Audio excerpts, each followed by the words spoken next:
Cher ami, regarde cette vidéo jusqu'à la fin et laisse un commentaire.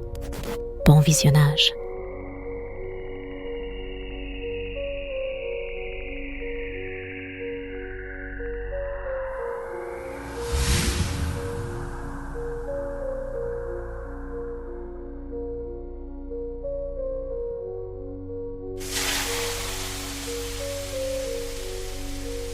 Le glacier de la mer de glace, majestueux et impitoyable, s'étend sur les pentes nord du massif du Mont Blanc.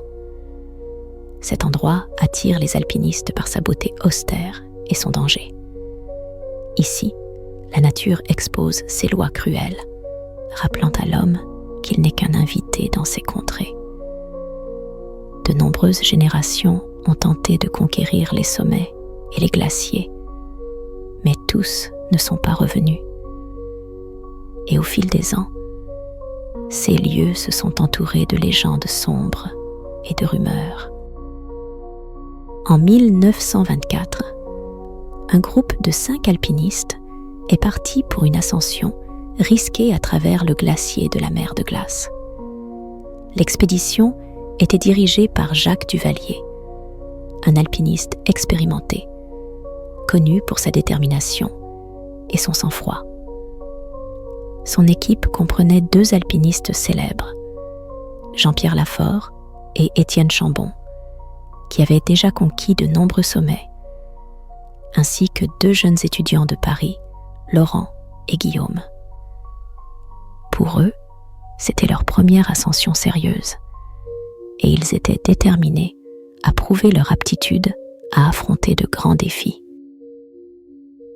Leur objectif n'était pas seulement de conquérir le sommet, mais aussi d'explorer le glacier lui-même.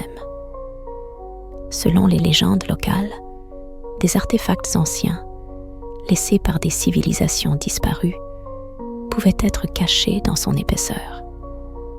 C'était une époque où l'Europe redécouvrait les cultures anciennes, et même les théories les plus folles trouvaient leurs adeptes.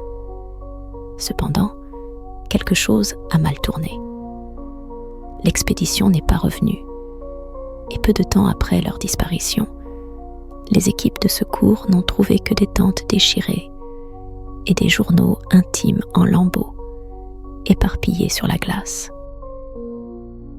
Les pages retrouvées des journaux décrivaient des événements étranges qui s'étaient produits le 5e jour de l'ascension. Les alpinistes avaient commencé à remarquer des ombres étranges glissant sur les pentes. Et la nuit, ils entendaient des voix étouffées, les appelant par leur nom. Dans l'une des entrées, Jacques Duvalier écrivait que tous ressentaient une présence inexplicable qui devenait de plus en plus forte chaque jour. Une nuit, Laurent, l'un des étudiants, a soudainement disparu de la tente. 6 camarades ont commencé à le chercher dans tout le camp, mais n'ont trouvé que ses affaires, abandonnées au bord du glacier. Le matin, ils ont décidé de redescendre immédiatement, mais sur le chemin du retour, ils ont été confrontés à quelque chose qui défiait toute explication logique. Les années ont passé, et les alpinistes disparus ont été oubliés, jusqu'à ce qu'en 2019, un autre groupe de chercheurs, ayant décidé de suivre le même itinéraire, découvre dans l'épaisseur de la glace une trouvaille inhabituelle, un vieux sac en cuir, à moitié enseveli sous la glace. À l'intérieur du sac, ils ont trouvé le journal de Jean-Pierre Lafort, entièrement conservé malgré les longues années passées dans le froid. Le journal parlait d'événements étranges qui avaient commencé à se produire lors de l'expédition. Des ombres mystérieuses, des voix les appelant par leur nom, et un sentiment inexplicable de peur qui envahissait leur cœur. Cependant, plus ils montaient, plus leurs sensations devenaient étranges. Étienne Chambon, qui avait toujours été calme et réfléchi, a commencé à souffrir de cauchemars et affirmait voir des figures les observant de loin. Guillaume, le plus jeune des étudiants, a écrit dans son journal qu'il avait l'impression que le mal lui-même les surveillait. Enfin, au sommet de leur itinéraire, les écrits de Jean-Pierre se sont brusquement interrompus. Le sort du groupe restait incertain. Mais une chose était claire.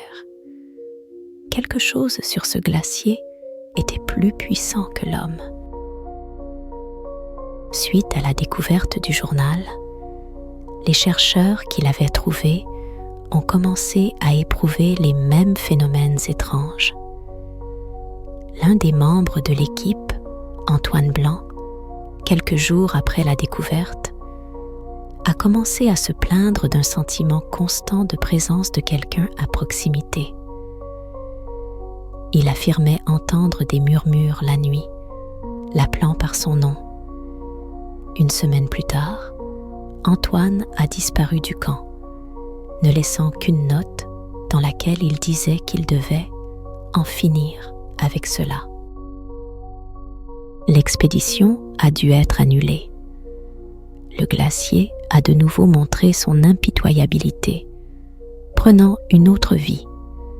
Et bien que le journal de Jean-Pierre Lafort ait été ramené à Paris et que son contenu soit devenu un objet d'étude, personne n'a osé repartir à la recherche des réponses aux événements mystérieux. La mer de glace est restée un symbole non seulement de la puissance de la nature, mais aussi des forces obscures et mystérieuses qui pourraient bien se cacher sous sa surface glacée.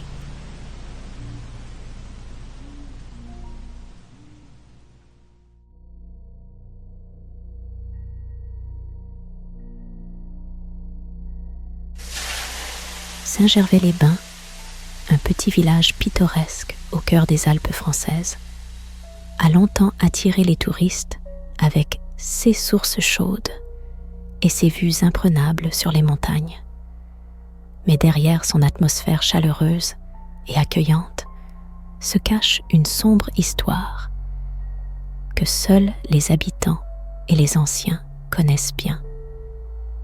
Une légende circule dans le village, racontant qu'une malédiction a été jetée sur cet endroit il y a de nombreux siècles. L'histoire commence à la fin du XVIIIe siècle, lorsque Saint-Gervais n'était encore qu'un petit village, presque isolé du reste du monde. À cette époque, seuls les bergers et de rares voyageurs s'y rendaient. La vie y était simple et modeste, mais un jour, tout a changé. L'été de l'année 1782, un prédicateur itinérant nommé Père Bernard est arrivé au village. 6 vêtements étaient usés et ses yeux brillaient d'un feu sombre. Personne ne savait d'où il venait, ni pourquoi il avait choisi Saint-Gervais. Bernard était un homme renfermé et peu loquace, mais ses sermons, pleins de feu et de malédictions, ont rapidement attiré l'attention des habitants. Il a commencé à prêcher sur les péchés qui, selon lui, s'étaient accumulés dans le village et avaient provoqué la colère de Dieu. 6 paroles semaient la peur et la panique parmi les gens, et bientôt, ils ont commencé à l'éviter, craignant de tomber sous ces malédictions.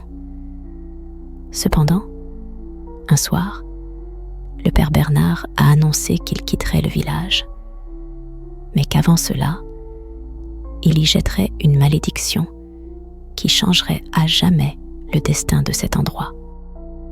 La légende raconte que la nuit précédant son départ, une tempête violente s'est abattue sur le village. Les éclairs déchiraient le ciel et le vent hurlait, comme si le diable lui-même était descendu sur terre. Le matin, lorsque la tempête s'est calmée, les habitants ont découvert que plusieurs maisons avaient été détruites et au centre du village gisait le corps du père Bernard. Il était mort, mais son visage était figé dans un rictus malveillant. À partir de ce jour, des événements étranges et effrayants ont commencé à se produire dans le village. Les animaux semblaient perdre la raison et attaquaient les gens. L'eau des puits devenait noire et les plantes se fanaient sous leurs yeux. Les habitants de Saint-Gervais ont commencé à mourir les uns après les autres et beaucoup ont quitté leur maison, craignant la malédiction. Les années ont passé, mais le souvenir de ces événements a continué de vivre. À la fin du XIXe siècle, le village était presque déserté et peu de gens osaient s'installer dans ces lieux. Cependant, malgré les craintes, de nouveaux habitants ont commencé à construire des maisons et à développer les infrastructures, espérant que les vieilles légendes n'étaient que des fruits de l'imagination. Mais en l'année 1910, un événement a ravivé la croyance en la malédiction. Un soir d'hiver, une tempête de neige s'est abattue sur le village, d'une violence telle que même les anciens n'en avaient jamais vu. Le lendemain matin, lorsque la tempête s'est calmée, les habitants ont découvert que de nombreuses maisons avaient été ensevelies sous une avalanche qui s'était déclenchée depuis les montagnes. Plus de 60 personnes ont péri dans cette tragédie, l'une des plus terribles de l'histoire du village, et elle n'a fait que renforcer la foi en la malédiction. Les habitants locaux affirmaient que la veille de la tragédie, certains d'entre eux avaient vu l'ombre du père Bernard errer dans les ruelles du village. Depuis lors, à Saint-Gervais, les discussions sur le passé sont évitées et beaucoup de ceux qui ont survécu à cette catastrophe ont préféré quitter le village pour toujours. Aujourd'hui, Saint-Gervais-les-Bains est connu comme une station thermale, attirant des milliers de touristes. Mais les anciens se souviennent encore des légendes terrifiantes transmises de génération en génération. Ils avertissent que la malédiction du père Bernard pourrait se réveiller à tout moment et que Saint-Gervais ne pourra jamais se débarrasser de son ombre sinistre.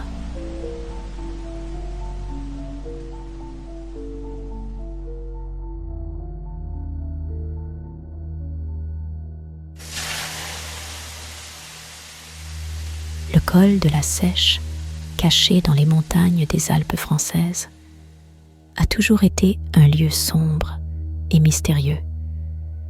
Cette ancienne route, sinueuse entre les falaises et les précipices, était déjà connue à l'époque des Romains. Malgré son danger, le chemin à travers le col était utilisé pendant des siècles par les habitants et les commerçants, transportant des marchandises d'une vallée à l'autre. Cependant, avec le temps, la route a acquis une réputation sinistre. L'un des premiers événements ayant marqué la mémoire des habitants locaux fut la tragédie survenue au milieu du XIXe siècle. En hiver de l'année 1851, un groupe de voyageurs se dirigeant vers l'Italie fut surpris par une tempête sur ce col. 7 personnes, dont un jeune couple, leur enfant et 3 serviteurs, périrent de froid et d'épuisement. Leurs corps ne furent retrouvés qu'au printemps, lorsque la neige commença à fondre. Depuis lors, le col est devenu connu comme un endroit où les malheurs se produisent fréquemment. Mais ce n'étaient pas seulement les dangers de la nature qui effrayaient les gens. Avec le temps, des récits de phénomènes étranges et effrayants sur l'ancienne route commencèrent à circuler. On disait que la nuit, on pouvait entendre des pleurs et des cris venant de nulle part.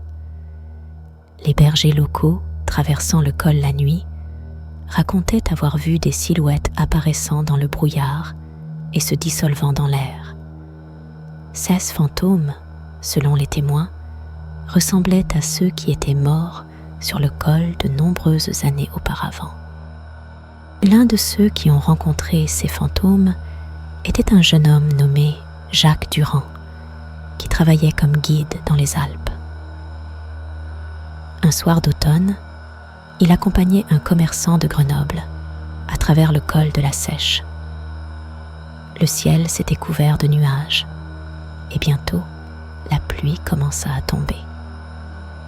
Dès qu'ils atteignirent le point le plus élevé du col, Jacques entendit un faible gémissement venant du bord de la route. En scrutant le brouillard, il remarqua la silhouette d'une femme assise sur une pierre. Son visage était caché sous une capuche et à côté d'elle se trouvait un petit paquet. Jacques arrêta son cheval et s'approcha, essayant de mieux voir la femme. Cependant, lorsqu'il s'approcha, la figure disparut soudainement, comme si elle s'était dissoute dans l'air. Le jeune homme se précipita pour rejoindre le commerçant, mais son compagnon gisait déjà inconscient sur le sol, se tenant la poitrine. Jacques parvint à le ranimer, mais l'homme refusa catégoriquement de poursuivre le voyage et insista pour retourner à Grenoble. Plus tard, le commerçant raconta qu'il avait vu devant lui le visage d'une femme cherchant son enfant. Après cet incident, Jacques jura de ne plus jamais traverser le col seul et évita de parler des fantômes. Cependant, son histoire se répandit rapidement dans les villages environnants et beaucoup commencèrent à éviter la route à travers le col de la Seiche, surtout la nuit. Mais malgré ces récits terrifiants, certains osaient encore vérifier la véracité des légendes. En l'année 1942, pendant la Seconde Guerre mondiale, un groupe de résistants, cachés dans les montagnes, décida de passer par le col de nuit pour éviter les patrouilles allemandes. Lorsqu'ils atteignirent le point le plus élevé du col, l'un des hommes, Henri Lefebvre, entendit soudain des pleurs d'enfants. Il s'arrêta et regarda autour de lui, mais ne vit personne.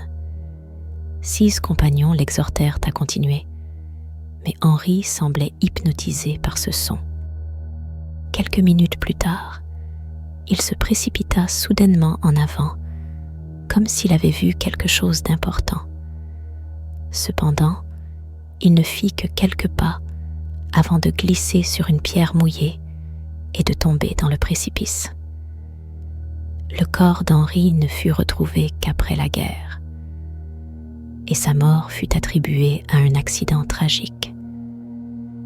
Mais ceux qui étaient avec lui cette nuit-là sont toujours convaincus qu'Henri avait vu des fantômes et qu'il l'avait attiré dans un piège. Aujourd'hui, la route à travers le col de la Seiche est presque abandonnée. Un nouvel itinéraire, plus sûr, a été tracé à sa place. Cependant, les anciens, qui se souviennent des histoires de fantômes, évitent même de mentionner ce col. Ils avertissent que ceux qui osent emprunter l'ancienne route peuvent rencontrer ceux qui n'ont jamais quitté ces montagnes.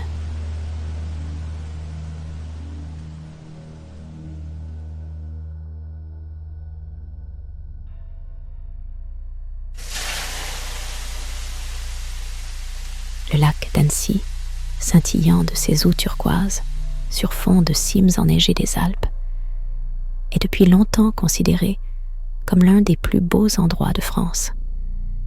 Ce lac, entouré de forêts et de villages pittoresques, attire les touristes par sa beauté naturelle et son calme.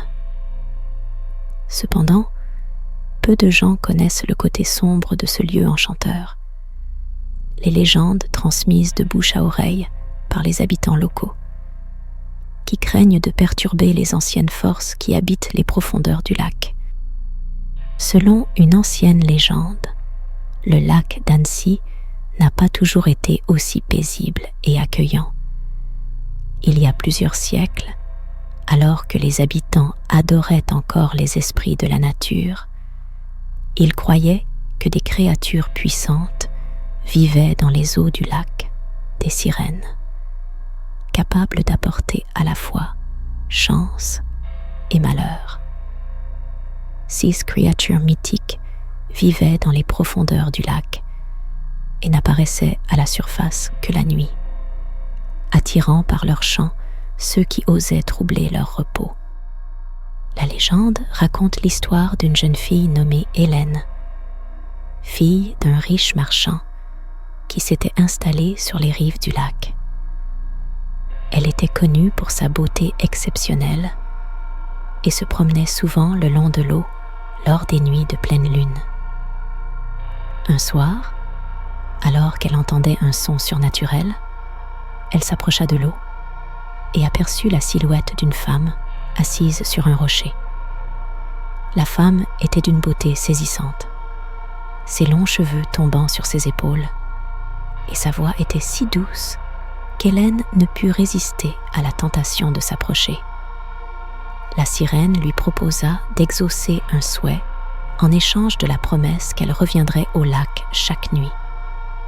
Hélène accepta, mais au fil du temps, elle devint de plus en plus dépendante de ces rencontres nocturnes. Elle s'affaiblissait de jour en jour, jusqu'à ce qu'elle disparaisse un jour, ne laissant que ses traces sur le rivage. Depuis lors, selon les habitants, des phénomènes étranges se produisent dans le lac d'Annecy. Les pêcheurs racontent avoir vu des ombres dans l'eau, ressemblant à des silhouettes humaines, et parfois même entendu des chants venant des profondeurs. On disait que ceux qui osaient sortir sur le lac la nuit risquaient de ne jamais revenir. Les histoires de sirènes sont devenues particulièrement populaires au XIXe siècle, lorsque les touristes ont commencé à visiter le lac. L'un des CA les plus célèbres fut la disparition du jeune peintre Jean Brion en 1892. Jean était venu à Annecy pour peindre une série de tableaux inspirés par la beauté du lac. Il restait souvent sur la rive jusqu'à tard dans la nuit, fasciné par la lumière de la lune se reflétant sur l'eau. Un matin, on le trouva mort sur la rive, avec une expression de terreur sur le visage et un pinceau à la main. Le tableau sur lequel il travaillait avait été brouillé par l'eau, mais on pouvait distinguer la silhouette d'une femme tendant les bras depuis l'eau. Cet incident choqua les habitants et les touristes, mais il ne fut pas le dernier. Au XXe siècle, d'autres disparitions inexplicables se produisirent. L'une des plus notoires fut la disparition d'un groupe d'étudiants en 1975. Ils avaient décidé de passer la nuit au bord du lac, en pique-niquant. Tard dans la soirée, ils entendirent un chant étrange et décidèrent de prendre un bateau pour en découvrir l'origine. Le lendemain matin, le bateau fut retrouvé vide et les étudiants ne furent jamais retrouvés. Les habitants étaient convaincus que c'était l'œuvre des sirènes. Ces dernières années, l'intérêt pour les légendes du lac d'Annecy a augmenté, notamment parmi les chercheurs en phénomènes paranormaux.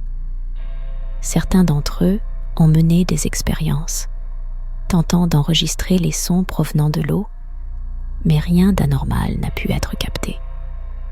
Cependant, les habitants continuent de croire en l'existence des sirènes et évitent de s'approcher du lac la nuit, surtout lorsque l'eau est calme et que la lune éclaire sa surface.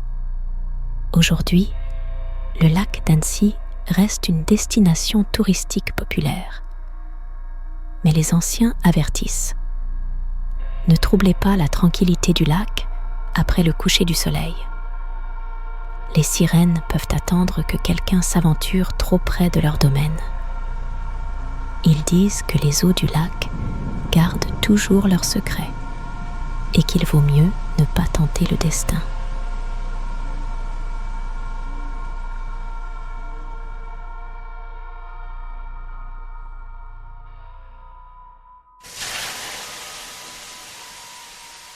Le Mont Blanc, la plus haute montagne des Alpes, a toujours attiré les alpinistes, les chercheurs et ceux qui cherchent des réponses aux questions éternelles sur la nature et la vie.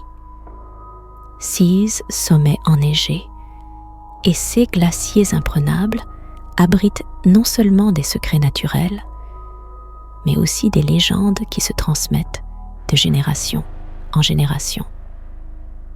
Parmi les habitants locaux, l'une des plus sombres et mystérieuses est la légende des portes de l'enfer, cachée profondément dans les entrailles de cette montagne. Cette légende remonte à des temps anciens, lorsque les Celtes, qui habitaient cette région, considéraient le Mont Blanc comme une montagne sacrée, un lieu où les mondes des vivants et des morts se croisaient. On croyait que quelque part profondément à l'intérieur de la montagne se trouvaient des portes menant au royaume des morts et qu'elles étaient gardées par des esprits anciens, empêchant les vivants d'entrer dans ce monde interdit. La légende raconte qu'un jour, lorsque la terre trembla lors d'un séisme, les portes s'entr'ouvrirent et des forces sombres émergèrent, détruisant plusieurs villages dans les vallées. À l'époque moderne, avec le développement de l'alpinisme, beaucoup considéraient ces histoires comme de simples superstitions. Mais en l'année 1920, un groupe de chercheurs dirigé par l'archéologue renommé Pierre Dupont partit pour le Mont Blanc à la recherche de preuves d'anciennes civilisations qui pourraient confirmer l'existence des portes mythiques. Parmi les membres de l'expédition se trouvaient également le géologue Henri Lefebvre et le spéléologue Jean Cortez, chacun étant passionné par l'idée de percer les mystères de la montagne. Leur expédition commença en juillet, lorsque la neige commença à fondre sur les pentes inférieures, ouvrant l'accès à des grottes et des passages souterrains cachés. Ils avançaient le long de l'un des itinéraires les plus difficiles, qui n'était pas populaire parmi les alpinistes ordinaires. Plus ils montaient, plus le froid devenait intense, et plus la présence de quelque chose de surnaturel se faisait sentir. Lefebvre, qui étudiait les caractéristiques géologiques de la montagne, remarqua d'étranges changements dans la structure des roches et des glaciers. Ils semblaient anormalement lisses, comme s'ils avaient été sculptés avec des technologies qui n'existaient pas à cette époque. Une nuit, alors qu'ils avaient installé leur camp à environ 3500 mètres d'altitude, le groupe entendit des bruits étranges provenant des profondeurs de la montagne. Ces sons ressemblaient à un bourdonnement grave, se transformant en murmure. Le lendemain, ils tombèrent sur l'entrée d'une grotte qui n'était pas répertoriée sur les cartes. À l'intérieur, la grotte était beaucoup plus profonde qu'ils ne l'avaient prévu. Plus ils s'avançaient à l'intérieur, plus leurs sensations devenaient inquiétantes. Les parois de la grotte étaient couvertes de symboles anciens et de gravures que Cortés identifia comme étant des signes rituels des tribus celtes qui vivaient ici il y a de nombreux siècles. Lorsqu'ils atteignirent la salle la plus profonde de la grotte, ils furent entourés d'un silence total. Au centre de la salle se trouvait un immense portail en pierre, rappelant les anciens mégalithes. Il était gravé de symboles étranges, ressemblant à la fois à des écritures celtiques et à des inscriptions plus anciennes, qu'aucun des membres de l'expédition ne pouvait identifier. Lefebvre suggéra, au moment où ils tentèrent d'éclairer le portail, une faible lueur apparut à l'intérieur. Cette lumière devint de plus en plus intense jusqu'à remplir toute la grotte. Soudain, le sol sous leurs pieds commença à trembler et une étrange lourdeur envahit l'air. Personne ne put bouger de peur. La lumière émanant du portail commença à se transformer en obscurité. Corté, qui se tenait le plus près du portail, se mit soudain à crier, affirmant qu'il voyait des silhouettes sortir de l'ombre. Mais avant que quiconque ne puisse s'approcher de lui, il disparut, comme s'il s'était volatilisé dans l'air. Les membres restants du groupe, pris de panique, se précipitèrent pour fuir la grotte, mais ils découvrirent que la sortie était bloquée par des éboulis. Soudain, des bruits, semblables à des cris et des gémissements lointains, commencèrent à retentir du fond de la grotte. Au bord du désespoir, Lefebvre, tenant un artefact qu'ils avaient trouvé à l'entrée de la grotte, le jeta vers le portail. Au moment où l'artefact toucha le sol, une explosion assourdissante se produisit et le groupe fut projeté hors de la grotte dans la neige. Lorsqu'ils reprirent les survivants furent retrouvés par des secouristes quelques jours plus tard. Mais aucun d'entre eux ne put expliquer clairement ce qui leur était arrivé. Pierre Dupont, qui avait perdu connaissance lors de l'explosion, ne retourna jamais à la science et disparut peu après. Lefebvre consacra sa vie à l'étude des cultures anciennes.